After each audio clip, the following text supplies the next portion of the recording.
It's really on ground that we want to bring up at this stage. The latrine situation is very important. If there is no water that we could use, it's very dirty, lot of flies, and I was really amazed to see that. And Sheikh Yassin is, I think, one of the model camps, and if that is the situation, I don't know what are the other ones. So it's something maybe we draw attention of everybody, that if we provide water, we make sure the water is there. And, the taps are working and the washrooms are working. It's all blocked. I have photos if anybody wants to see it. Most welcome. Perhaps UNICEF maybe comment on that. I certainly will say it's not a model camp, actually. Sheikh Yassin is one of the more difficult, more congested camps. That's what I've heard, that they said that this is the... Well, perhaps over there they said it's a model camp, but it's one of those camps that the WASH cluster has been urging to be decongested immediately or closed, frankly, because it was one of those that came up spontaneously, and there's a lot of issues there, but I'll let UNICEF sort of comment on some of the problems there and what we're doing to help rectify it. I was there last week on Friday. Sheikh Yassin, of course, it is terrible. It is.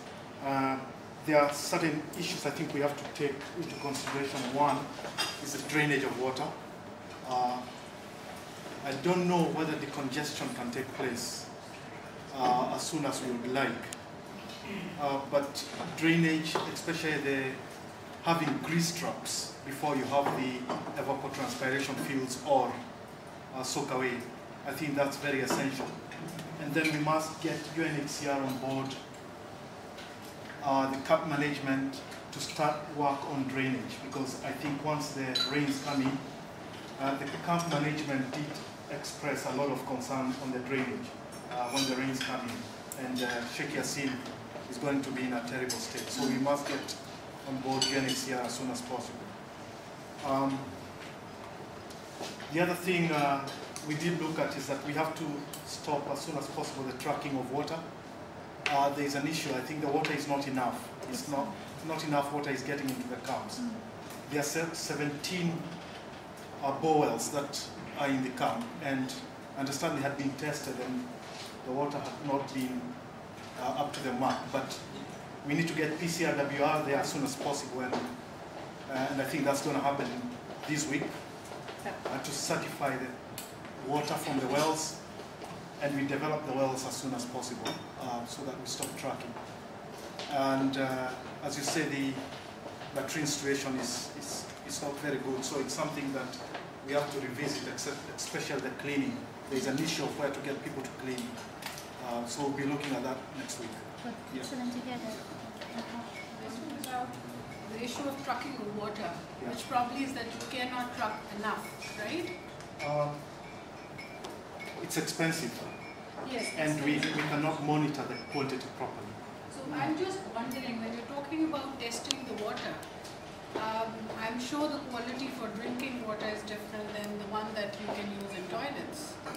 So can you just go ahead for the... They're already using the water. They are using water, but not for drinking. Just, comment, because pit latrines, we wouldn't be... Yeah, pit latrines, you don't use water. Yeah. I mean, but in Pakistan, they still will use it. Let's be realistic. No, let's not get there, because like in Pakistan, the general practice from the people who came down here is different than water. They're using stones and other things. Like, let's be realistic. Just to add what Victor said, I mean, UNICEF has doubled the hygiene promotion staff, the UNICEF supported camps, and sort of working to do that for the sanitary workers as well. That's certainly been a challenge. Whether the community can more actively get involved in that themselves is something that has been a bit of a challenge. How many people are there? Sheikh Yassin is I have 2,000 families. I have 10,000 on my list. Yeah, 10,000. 6,000 people.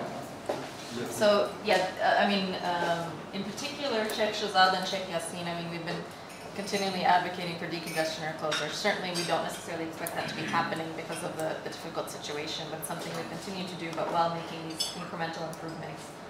Drainage in the camp is a camp coordination and management issue, and we are in discussions with UNHCR to help rectify them, but that is also a challenge based on, for those of you who've been there, the layout of the camp and how that camp has sort of been unplannedly developed. Any other questions on, or other operational issues of concern? What are the arrangements for drinking water so far? Where? In Sheikh Yassin and Shah Mansour, and I have seen in Sheikh Shahzad, there are 2 water treatment plants. It's different in different camps. There's tankering, there's tube wells, for example, in Jalazai, there's boreholes that have been developed. Some of the camps are just tankering. All wash agencies that are in the camps are centrally treating the water, so there's central chlorination. The chlorination. Yeah, chlorination, yeah, centrally, so that it reaches the people in a form that's suitable for drinking. Part of, I think, what UNICEF was saying, that there's a need to look at sort of some of the existing water supplies, make sure they're fit for drinking, if not make them fit for drinking, and then exploit those as water sources for the camps. We're actually doing better than we usually are doing on time. So sort of wash strategy for support to returns.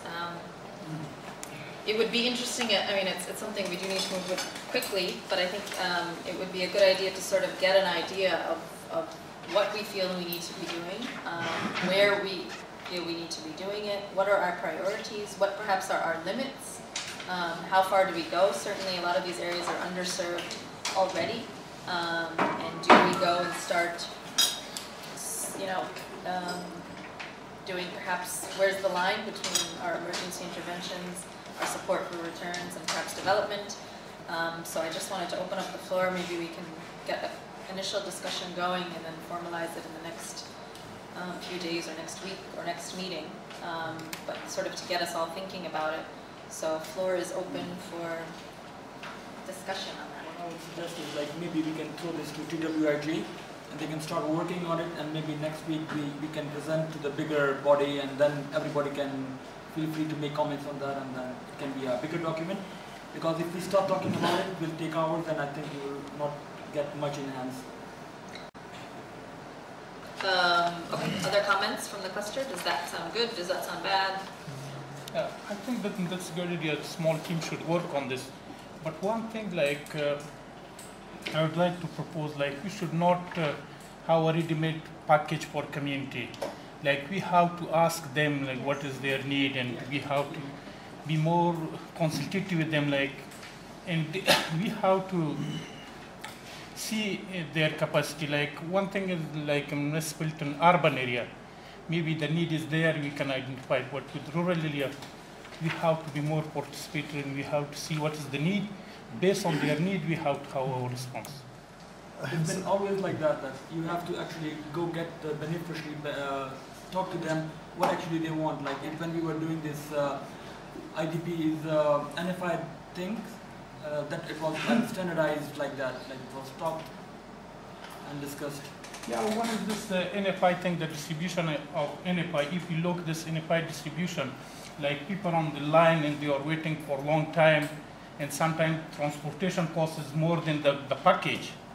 We have to be very respectful to the people, and we have to go there and talk to them. Like, we should not